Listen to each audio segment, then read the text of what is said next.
Je continue avec le papa, la ressource papa, cette posture, cette capacité d'autorégulation affective bien spécifique du père qui est différent de la mère. Euh, je préfère dire en général papa pour séparer du père biologique, mais des fois j'ai envie de dire le père, c'est pas exactement pareil la signature, même si ça va ensemble. Bref, j'aurais peut-être faire l'autiste. Ce que je voulais vous dire, ce que je voulais partager, c'est l'honnêteté, le discernement. Ça demande une colonne vertébrale, avoir du papa, c'est la capacité pour moi aussi de discerner les choses, d'être honnête avec soi-même sans se condamner.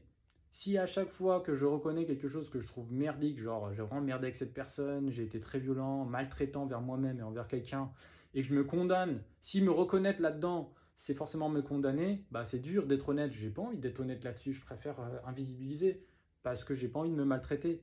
Mais je suis du coup déjà en train de me maltraiter en fermant les yeux et en ayant une image déformée de moi-même.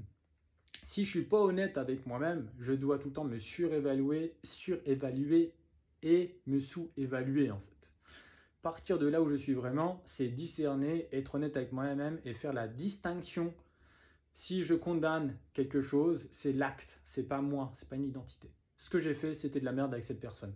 Bah, je suis pas ok avec cet acte et avec ces paroles que j'ai tenues. Mais ça ne veut pas dire que je ne suis pas aimable. Ça ne veut pas dire qu'il faut absolument que je me punisse pour laver mon image de moi-même. Me punir ne fera pas de moi une personne plus intègre. Ça ferait que je rajoute de la maltraitance sur quelque chose que je juge déjà maltraitant. Du coup, pour moi, du papa, c'est cette capacité d'être honnête sans se condamner. C'est une contenance qui dit, ok, je vois la violence, et parce que je reste les yeux grands ouverts face à la violence que je vois, physique, psychologique et autres, en moi-même et chez les autres, que je peux être vraiment touché et naturellement en fait je vais être mobilisé pour prendre soin. Ça vient naturellement en fait, ça peut pas être autrement. C'est être ok de ressentir des choses qui sont insupportables. Et à ce moment-là, ça bouge de soi-même.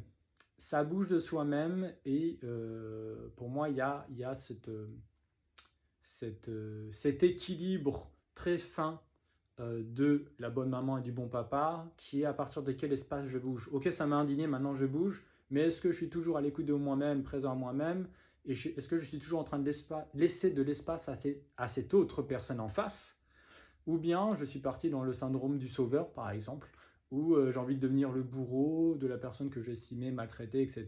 Dans ces cas-là, il n'y a déjà plus d'altérité, en fait. Je ne suis plus en train d'éprouver de l'altérité envers moi-même et l'autre.